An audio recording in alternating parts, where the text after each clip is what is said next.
everyone. I am so excited to be here today. I am in a very special place that is dear to my heart, not only because I used to come here when I was a kid on Sundays and in summertime and play in this park with my family and friends and just simply visit the site.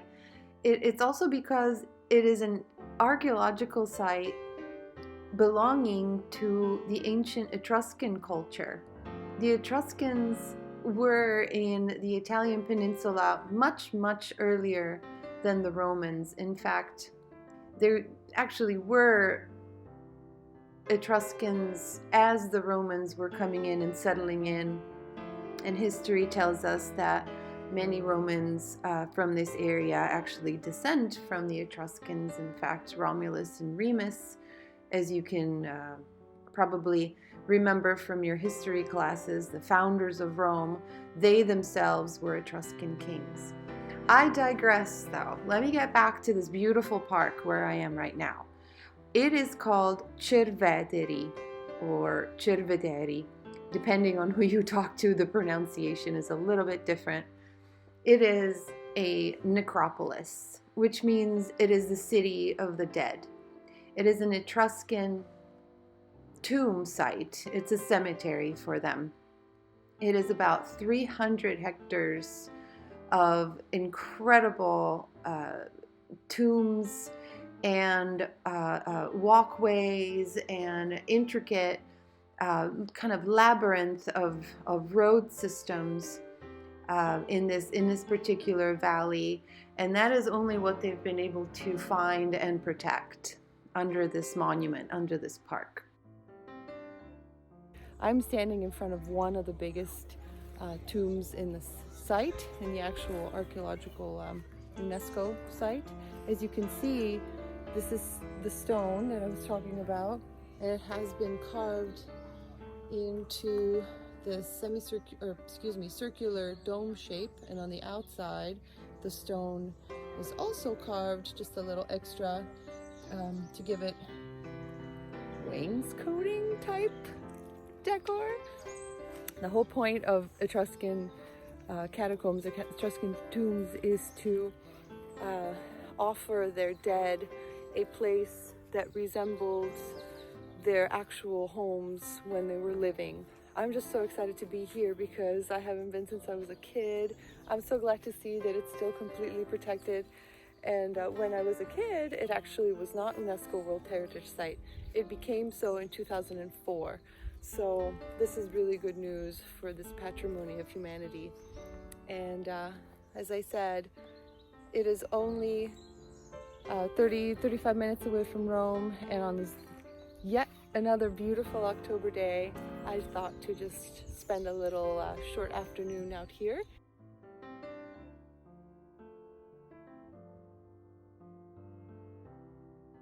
I actually realized I didn't tell you the age of the site, Cerveteri, where I am, where all of these beautiful tombs are. Villanovans and Etruscans lived in this area and used this site as their burial city of the dead from the 13th century before Christ to just about the 5th century before Christ. This is very, very, very, very, very old. Way, way before the Romans. It's very interesting to me, partly because it is still so unknown, but this entire area all the way up to halfway up, if not all the way up into Tuscany, is Etruria.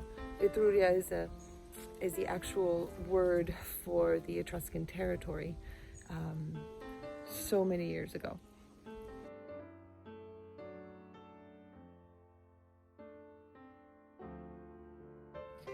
Well, I did it. I went down into the Tomba dei Rilievi, which is the tomb of the reliefs, which I've been talking about, where the walls down below were also carved out not just by Doric-looking columns and chambers, but also with tools and utensils from everyday life, and some of the colorful fresco paint and pigment was still on the walls.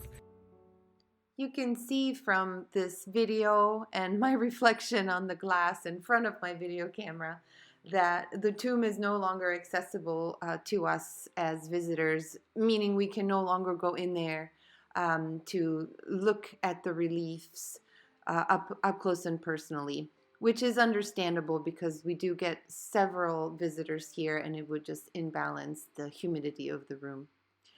It's beautiful though, isn't it?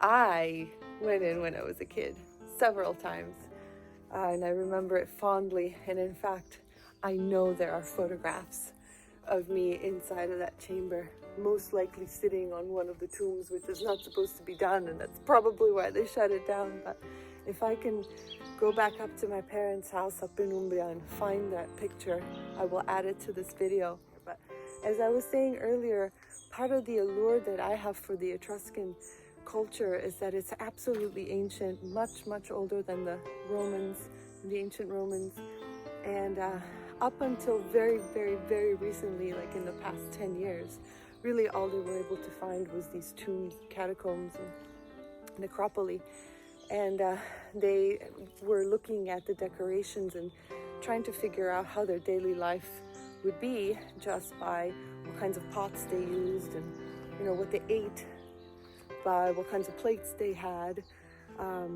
carved into these tombs. So it was just kind of a guessing game.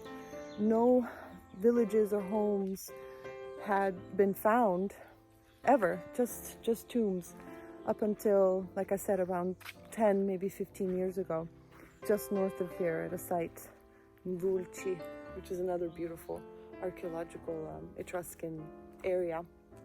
I might go there before my time is up here in Italy, but there's also an amphitheater there. I mean, it's just stunning. They were able to find an ancient Etruscan home, an actual home, not a tomb with house tools and utensils in it, but an actual home. So that was very revolutionary, and if it's open to the public, I'm gonna have to research it. I will go to it and check it out because it's just so special to be able to see that, especially for me, who's obsessed with the Etruscans, and all I've known ever is their city of dead.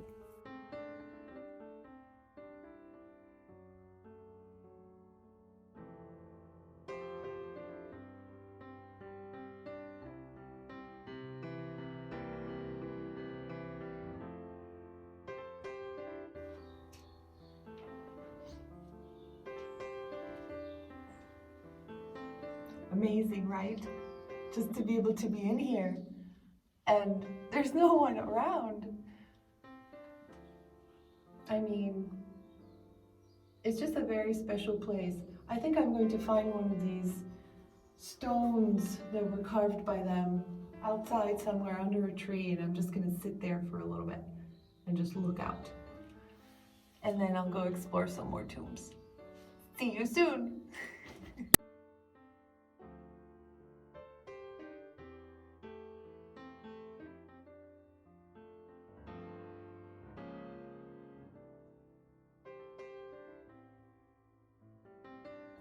Maybe I'm just showing you a little bit too much about the inside of these tombs. It might seem a little bit macabre, but they're just so fascinating and they are part of their history. And don't we bury our dead as well, and sometimes cremate them and sometimes spread their ashes places?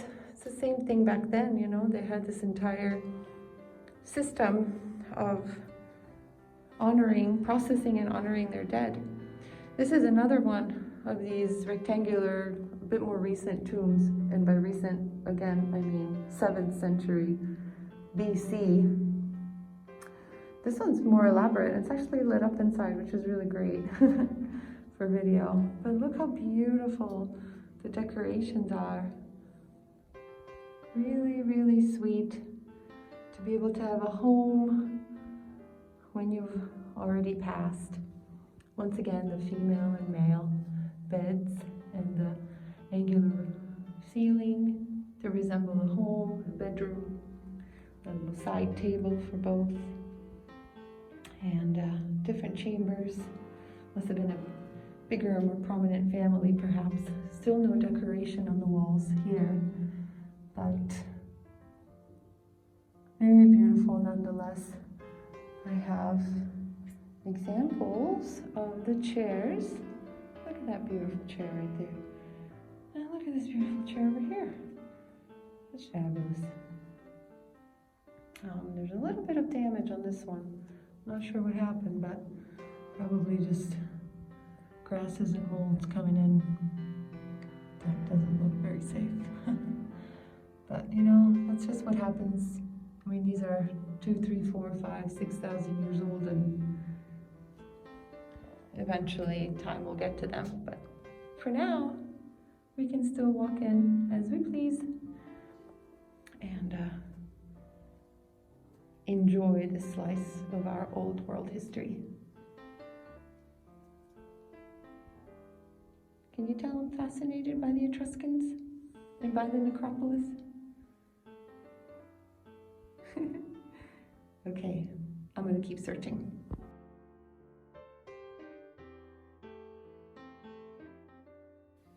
I'm above a great big tumulo over here. See 2 people walking by, you can see for scale. I just came up those stairs, here's my shadow. There are tombs everywhere. It's kind of a big conglomerate of them. But I just saw this little bridge going over that little path, so I thought, let's take it. Let's see where this leads me. Definitely inside of the big tumulo. If there's a bridge, maybe it's worth taking a look at. Not that none of these things that I've shown you are worth taking a look at, but if there's a bridge specifically made for it, maybe this is special. Let's see. Try not to kill myself here. This is a really unusual entrance, isn't it? It's rounded, arched, also decorated, like double-lined arched. It's not lit on the inside at all. Thankfully, the video shows it a little bit more bright. Well, there's not much going on, except for the central beam carved in a slanted ceiling as usual. And no tombs here that I can see except for these stones. So I'm not sure why this tumulo is so big with just this little chamber up on top. I'm gonna try to see if I can read up about it a little bit because it just seems very bizarre. Maybe this is just the very top and latest hole that they dug on the structure and the main part of it is downstairs. I don't know. I'm gonna find my way down there and see if maybe there's a entrance down below. Because there's obviously just a mess of holes everywhere here. There's no big strange mystery for these tumuli where they're all connected by secret tunnels on the inside or underneath or anything like that. I mean, these were literally people's tombs, families' tombs. So it's not that if I look hard enough I can find a secret passage. As romantic and cool and Indiana Jonesy as that might seem, that is not the case here. It's just as impressive, just the way it is though, isn't it? Well, I guess I'm just gonna go downstairs here and see if I can find another entrance to this big old tomb. Okay, I'll talk to you soon.